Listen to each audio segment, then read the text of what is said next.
स्वागत आहे तुम्हा सर्वांचं मराठी कथामध्ये. प्रेम आणि कॉन्ट्रॅक्ट मॅरेज. तसेही आता मी आले आहे, त्यामुळे काकांना जास्त त्रास करून घेण्याची गरज नाही. तसेही ते फार दिवसांचे पाहुणे नाहीत. संजूचं बोलणं ऐकून अजय तिच्याकडे पाहत राहिला. आता पुढे संजूने लगेच आपलं वाक्य सावरलं आणि म्हणाली, माझा अर्थ असा आहे की काका, काकू आणि पिया मुंबईला स्थलांतर करत आहेत, त्यामुळे ते ऑफिसमध्ये फार दिवस येणार नाहीत. 9व्या, जोपर्यंत केबिन पूर्णपणे तयार होत नाही तोपर्यंत मी तुझ्या केबिनमध्ये बसते. लवकर काम पूर्ण कर आणि तुम्ही सगळ्यांनीही आपल्या कामावर लक्ष द्या. मला कोणत्याही प्रकारचा निष्काळजीपणा आवडत नाही. अजयला त्याच्या जुन्या केबिनमध्ये हलवण्यात आलं. या गोष्टीमुळे तो आतून प्रचंड संतापला होता. त्याला काहीच समजत नव्हतं की काय करावं. संजू परत आल्यापासून त्याच्या हातातून सगळं वाळूसारखं निसटत होतं आणि तो फक्त ते पाहण्याशिवाय काहीच करू शकत नव्हता. संजू तिच्या वडिलांच्या केबिनमध्ये बसून काम करत होती. तिच्या वडिलांच्या जाण्यानंतर कंपनीत काय काय घडलं होतं या संबंधीच्या सगळ्या फाईल्स ती तपासत होती. तेवढ्यात 9व्या तिथे आली आणि म्हणाली, मॅडम, मीटिंगची वेळ झाली आहे. जेव्हा अजयला कळलं की संजूने आज शेअर होल्डरची मीटिंग बोलावली आहे, तेव्हा तो थक्क झाला. त्याला याबद्दल काहीच माहिती नव्हतं.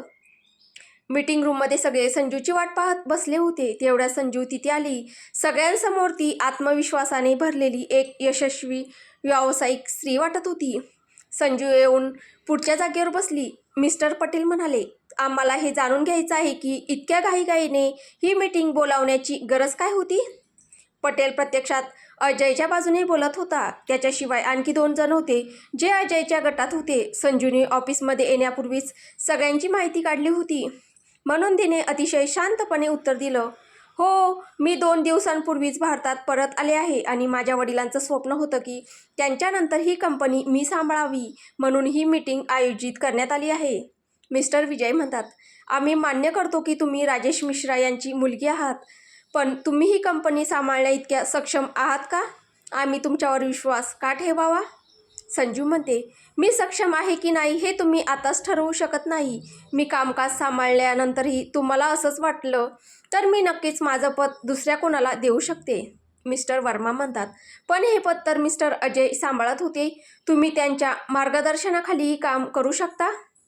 राजेश सर गेल्यानंतर त्यांनी सगळं खूप चांगल्या प्रकारे सांभाळलं आहे. संजू म्हणते, काय म्हणालात तुम्ही? मिस्टर अजय कंपनी चांगली सांभाळत आहेत. तुम्हाला माहिती आहे का बाबांच्या निधनानंतर कंपनीचे शेअर्स किती खाली गेले आहेत.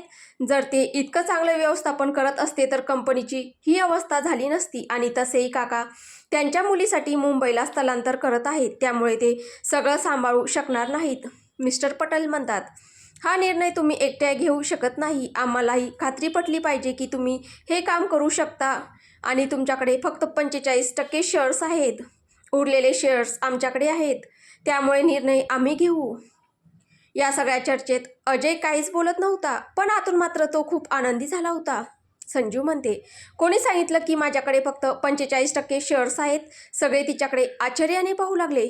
संजू म्हणते, माझ्याकडे कंपनीचे 75% शेअर्स आहेत. हे ऐकताच अजय स्तब्ध झाला. मिस्टर वर्मा म्हणतात, हे कसं शक्य आहे? संजू म्हणते, हो, हेच खरं आहे. मिस्टर पार्थ यांनी त्यांचे सगळे शेअर्स विकले आहेत, त्यामुळे आता या कंपनीची सर्वात मोठी भागधारक मी आहे आणि कंपनीला जो तोटा होत आहे तो थांबवण्यासाठी मी एक नवीन प्रोजेक्ट तयार केला आहे. संजूने सगळ्यांसमोर प्रेझेंटेशन सादर केले. ते प्रेझेंटेशन सर्वांना खूप आवडलं. संजू म्हणते, हा प्रोजेक्ट खन्ना इंडस्ट्रीजसोबत होणार आहे. जर तो मंजूर झाला तर कंपनीचा नफा दुप्पट होईल. संजूच्या कल्पनेने सगळेच प्रभावित झाले होते, फक्त एक व्यक्ती सोडून, तो म्हणजे अजय. त्याला त्याच्या पदावरून बाजूला करण्यात आलं होतं. आता कंपनीची मुख्य कार्यकारी अधिकारी म्हणजे CEO संजू होती. ही मीटिंग बराच वेळ चालली. त्यानंतर अजय आपल्या केबिनमध्ये बसून खूप विचार करत होता. संजू तर कालच आली होती, मग तिने हे प्रेझेंटेशन इतक्या लवकर कसं तयार केलं? तो प्रोजेक्ट अतिशय उत्तम प्रकारे तयार करण्यात आला होता. अशी योजना एका रात्रीत तयार होणं शक्य नव्हतं. आणि दुसरी गोष्ट म्हणजे संजूने ते शेअर्स कसे विकत घेतले? अजयला काहीच समजत नव्हतं. संपूर्ण दिवस संजू कामातच व्यस्त होती.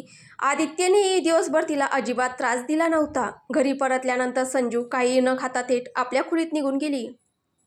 अजयने घरी आल्यावर शनयाबद्दलची गोष्ट सोडून बाकी सगळं दिव्याला सांगितलं. दिव्यालाही काहीच समजत नव्हतं की संजूने हे सगळं एका दिवसात कसं केलं. संजू अंघोळ करून फक्त टॉवेल गुंडाळून बाहेर आली. पण बाहेर येताच तिने पाहिलं की आदित्य तिच्या बेडवर पडलेला होता. संजूला तिच्या खोलीत आदित्य दिसेल अशी अपेक्षाच नव्हती, त्यामुळे ती आश्चर्यचकित झाली. दुसरीकडे आदित्य मात्र एकटक तिच्याकडेच पाहत होता. टॉवेलमुळे संजूच्या शरीराचा काही भाग उघडा दिसत होता. तिच्या गोऱ्या त्वचेचं दर्शन होत होतं आणि त्यामुळे आदित्य स्वतःवरचा ताबा गमावत होता. तिच्या ओल्या केसांतून पाण्याचे थेंब टपकत होते आणि दवबिंदूप्रमाणे तिच्या अंगावर विसावले होते. आदित्यच्या त्या नजरेमुळे संजू स्वतःमध्येच अधिकच संकोचून गेली. ती काहीही न बोलता परत बाथरूमकडे वळली. पण आदित्यने तिचा हात पकडला आणि ती त्याच्या छातीवर जाऊन आदळली. संजू त्याच्यापासून दूर होण्याचा प्रयत्न करत होती, पण त्याआधीच आदित्यने तिच्या ओठांवर आपले ओठ ठेवले. तो अत्यंत उत्कटतेने तिचे चुंबन घेत होता. त्याचा एक हात संजूच्या डोक्यावर तर दुसरा तिच्या कमरेवर होता. आदित्य पूर्णपणे तिच्या प्रेमात हरवून गेला होता. संजूही त्याला प्रतिसाद देत होती. आदित्य तिच्या ओठांपासून दूर होत तिच्या मानेवर प्रेमळ चुंबन घेऊ लागला आणि तिला लव बाईटही करू लागला. यामुळे संजूच्या ओठातून हलकासा स्वर बाहेर पडला, ज्यामुळे आदित्य आणखी भावनाविवश झाला. दोघेही एकमेकांच्या सहवासात हरवून गेले होते. आदित्य तिला अलगद बेडवर घेऊन आला. त्याने तिच्या शरीरापासून टॉवेल वेगळा केला. संजू त्याच्यासमोर बिना कपड्याची होती. तो तिच्या संपूर्ण शरीरावर चुंबन घेत होता. संजूही त्याच्या प्रेमात हरवून गेली होती. तिचा हात आदित्यच्या केसात फिरत होता. तो पुढे जाण्यापूर्वी संजूची संमती मिळवू इच्छित होता. त्याने तिच्या डोळ्यात पाहूनच तिची परवानगी स्वीकारली. उत्तरादाखल संजूने अलगद पापण्या मिटल्या. ती त्याला थांबवू इच्छित नव्हती. तिलाही आदित्यच्या प्रेमात पूर्णपणे हरवून जायचं होतं. संजूची संमती मिळाल्यानंतर आदित्य पुढे सरकला. संपूर्ण खोलीत आता फक्त संजूचे हळवे हुंदके ऐकू येत होते, जे आदित्यच्या भावनांना आणखीन तीव्र करत होते. संजूच्या डोळ्यात ओलावा दाटून आला. आदित्यने तिच्या डोळ्यांतील ते अश्रू अलगद आपल्या ओठांनी टिपले. आदित्य पूर्ण प्रयत्न करत होता की तो तिच्याशी अतिशय जपून आणि कोमलतेने वागेल. त्याला माहीत होतं की हा संजूसाठी पहिलाच अनुभव होता. तो हा क्षण तिच्यासाठी कधीही वाईट आठवण ठरू देऊ इच्छित नव्हता. उलट हा एक सुंदर आणि आनंददायी अनुभव असावा अशी त्याची मनापासून इच्छा होती.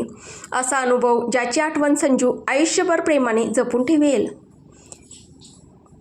किती वेळ संजूचे हुंदके त्या खोलीत घुमत राहिले हे दोघांनाही कळलं नाही. शेवटी थकून संजू आदित्यच्या मिठीतच झोपून गेली. आदित्य मात्र बराच वेळ तिच्याकडे एकटक पाहत राहिला. तो अलगद झुकला आणि तिच्या कपाळावर एक हलकं चुंबन दिलं आणि मनात म्हणाला, मी तुला माझ्या आयुष्यातून कधीच जाऊ देणार नाही. तू आता माझ्या जगण्याचं कारण बनली आहेस. संजूकडे पाहता पाहता तोही कधी झोपला त्यालाच कळलं नाही. सकाळी जेव्हा संजू झोपेतून उठली तेव्हा तिला जाणवलं की ती आदित्यच्या मिठीत आहे. काल रात्री घडलेलं सगळं तिच्या डोळ्यांसमोर उभं राहिलं आणि तिचे गाल टोमॅटोसारखे लाल झाले. आदित्य अजूनही झोपलेला होता. संजूने त्याचा शर्ट घातला आणि ती बाथरूममध्ये निघून गेली. बाथरूममध्ये जाऊन आरशात स्वतःकडे पाहिल्यावर तिला तिच्या शरीरावर ठिकठिकाणी प्रेमाच्या खुणा दिसल्या. तिला अंगात थोडा त्रासही जाणवत होता. काल ती पूर्णपणे भावनांच्या भरात वाहून गेली होती, त्यामुळे तिने दुसरा कोणताही विचारच केला नव्हता. तिची खोली साऊंडप्रूफ होती. हीच एक दिलासादायक गोष्ट होती. नाहीतर तिचे आणि आदित्यचे आवाज बाहेर गेले असते तर तिने काय केलं असतं याचा विचार करूनच ती लाजली.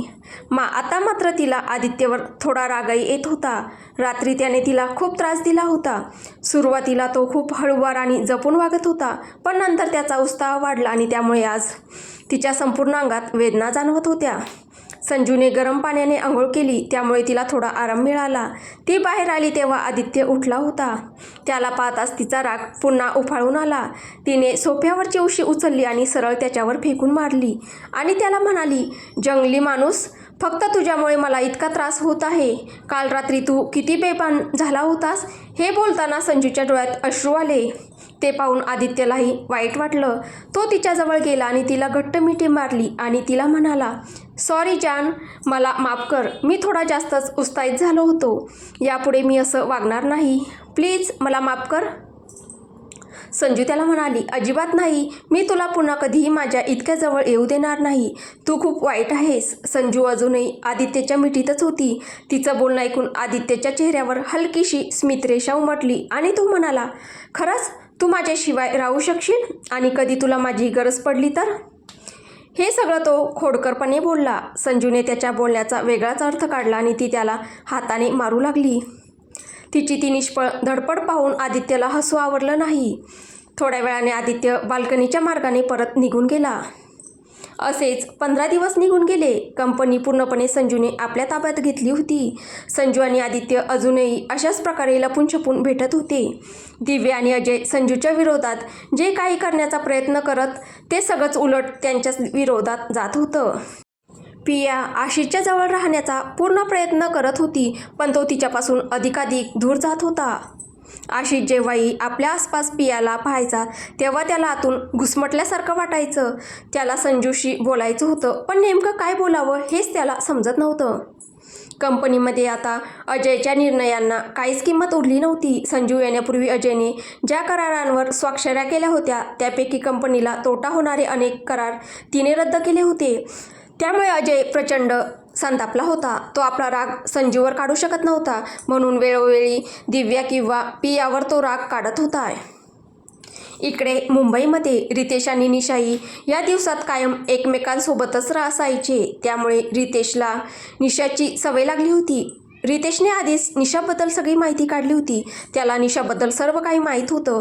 ती एकटीच राहत होती आणि तिचा कोणताही प्रियकर नव्हता. रितेश निशाकडे आकर्षित होत होता, पण हे प्रेम आहे की नाही याची त्याला खात्री नव्हती. म्हणून जोपर्यंत त्याला स्वतःच्या भावनांबद्दल खात्री होत नाही तोपर्यंत तो ही गोष्ट निशाला सांगू इच्छित नव्हता. गेल्या 2-3 दिवसांपासून निशाची तब्येतही ठीक नव्हती. सकाळी उठताच तिला उलट्या होऊ लागायच्या. तिला काहीही खाण्याची इच्छा होत नव्हती. म्हणून आज तिने सुट्टी घेऊन तपासणीसाठी रुग्णालयात जाण्याचा निर्णय घेतला होता. तिला खूप भीती वाटत होती. तिच्या मनात कुठेतरी असं वाटत होतं की कदाचित ती गर्भवती असावी, पण ती ही गोष्ट मान्य करू इच्छित नव्हती. ती आपल्या तपासणी रिपोर्टची वाट पाहत बसली होती. सुमारे 1 तासानंतर रिपोर्ट आला आणि त्यातून हे निश्चित झालं की निशा गर्भवती आहे. ही बातमी ऐकून तिने आनंदी व्हावं की दुःखी हेच तिला समजत नव्हतं.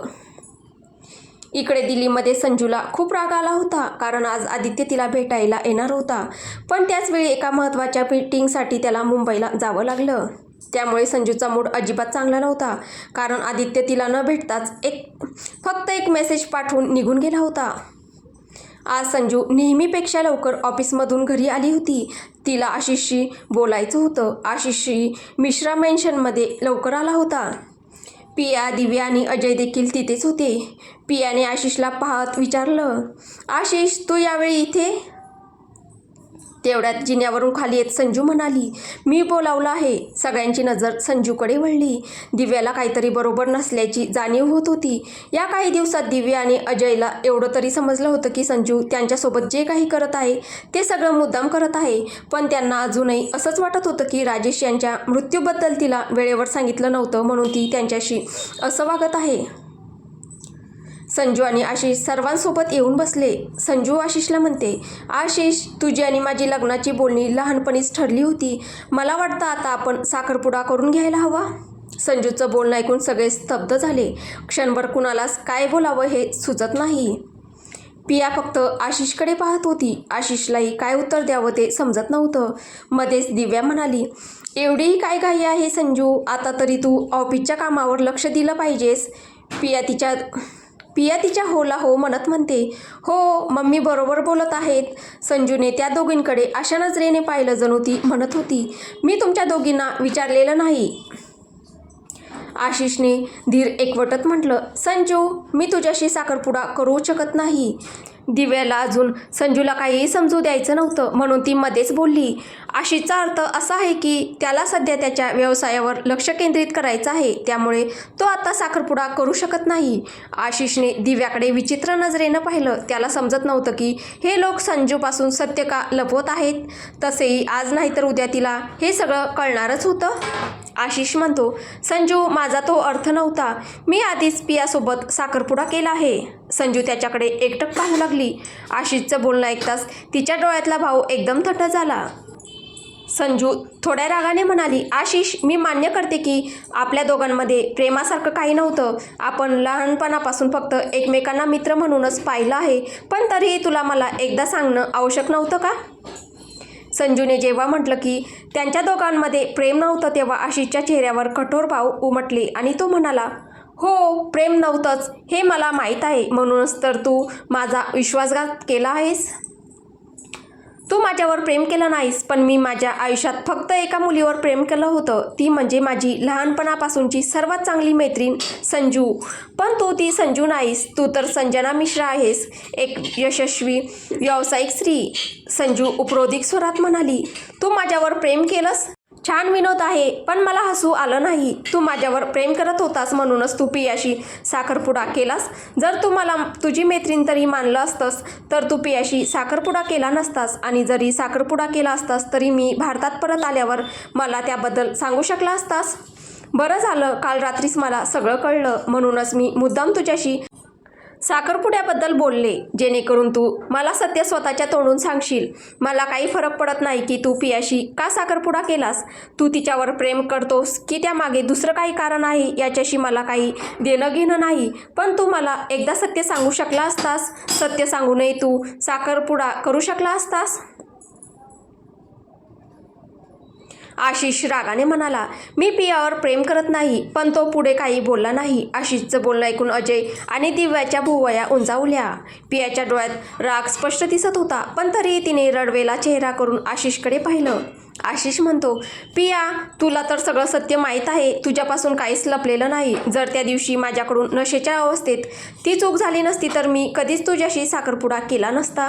पण जर चूक माझ्याकडून झाली असेल तर तिची जबाबदारी ही मीच घेईल. मला माहीत आहे कोणतीही मुलगी अशा मुलाशी लग्न करू इच्छिणार नाही जो दुसऱ्या कुणावर प्रेम करतो. पिया म्हणते, आशिष, मी तुझ्यावर खूप आधीपासून प्रेम करत होते, पण मला माहीत होतं की तू संजीववर प्रेम करतोस, म्हणून मी कधीही ही गोष्ट तुला सांगितली नाही. पण त्या रात्री तू नशेत होतास आणि मी तुला थांबवू शकले नाही. मीही भावनांच्या भरात वाहवत गेले. त्या रात्री जे काही घडलं होतं त्यात अजय आणि दिव्याचाही सहभाग होता, तरी ते अशा प्रकारे वागत होते जणू त्यांना याबद्दल काहीच माहिती नव्हती. आणि संजूला तर जणू याचा काहीच फरक पडला नव्हता. दिव्या अभिनय करत म्हणाली, काय म्हणालीस तू पिया? तू इतकी मोठी गोष्ट माझ्यापासून आणि तुझ्या पप्पांपासून कशी लपवलीस?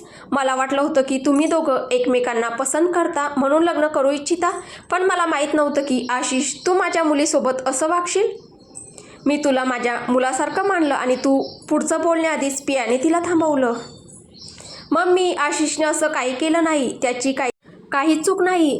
ती पुढे काही बोलणार इतक्यात दिव्या म्हणते, माझी बिचारी मुलगी, त्याने तुझा फायदा घेतला आणि तुला ते समजतही नाही.